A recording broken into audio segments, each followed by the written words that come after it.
बार फिर कहा है कि वो युद्ध के लिए तैयार है। पाकिस्तान के गृह मंत्री ने कहा कि सिंधु जल समझौता रद्द होने का मतलब युद्ध है और पाकिस्तान इससे पीछे नहीं हटेगा।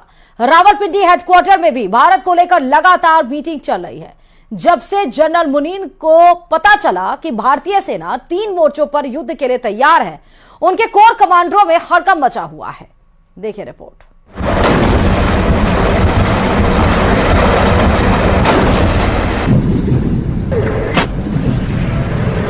भारत के दुश्मनों को 3 तरफ से घेरा जा रहा है।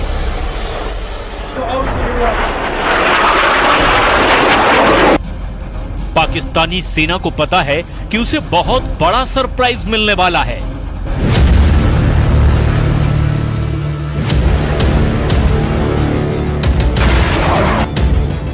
क्योंकि पहलगाम में पाकिस्तान के आतंकियों ने जो किया उसकी माफी नहीं, सजा मिलेगी और वो भी सजाए मौत मिलेगी।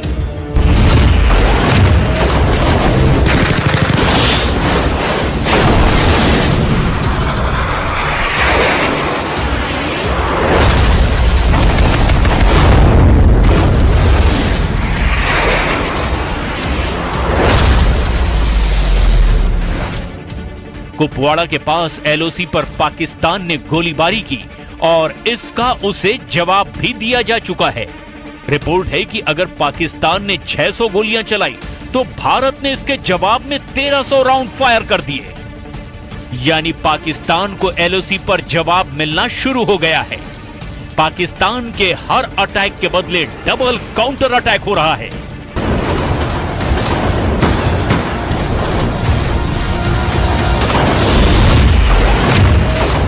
जमीन पर हो रहे एक्शन के बाद अब आसमान और समंदर में भारत के तेवर देख लीजिए, क्योंकि पहलगाम में हुए आतंकी हमले ने श्रीनगर और पठानकोट से लेकर अरब सागर तक बड़ा जाल बिछाना शुरू कर दिया है।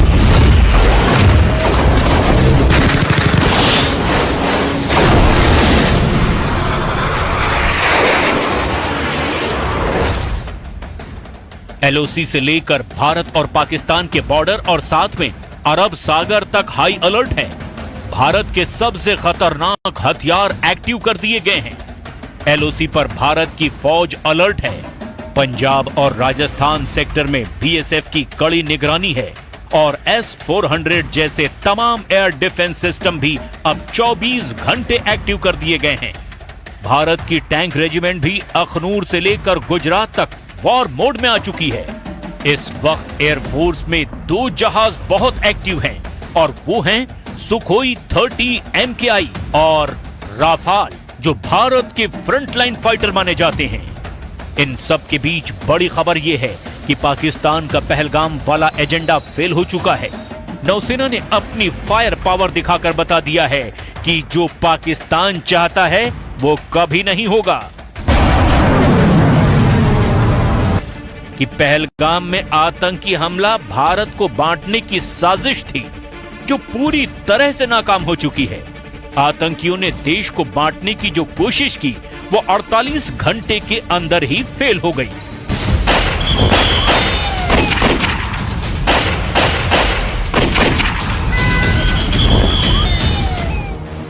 पहलगाम में धर्म पूछकर हत्या करना साफ साफ भारत को सांप्रदायिक रूप से बांटने की कोशिश है और आतंकियों के जरिए पाकिस्तान की रची गई इस साजिश को सीधे सीधे भारतीय नौसेना ने मुंहतोड़ जवाब दिया है।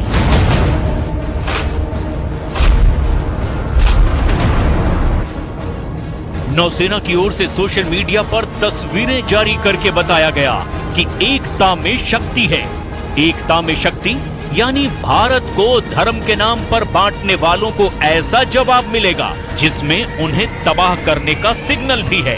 इस तस्वीर में 5 डिस्ट्रॉयर हैं, 3 हैं विशाखापट्टनम क्लास और 2 हैं कोलकाता क्लास। ये दोनों तरह के डिस्ट्रॉयर भारतीय नौसेना के सबसे खतरनाक जंगी जहाज माने जाते हैं।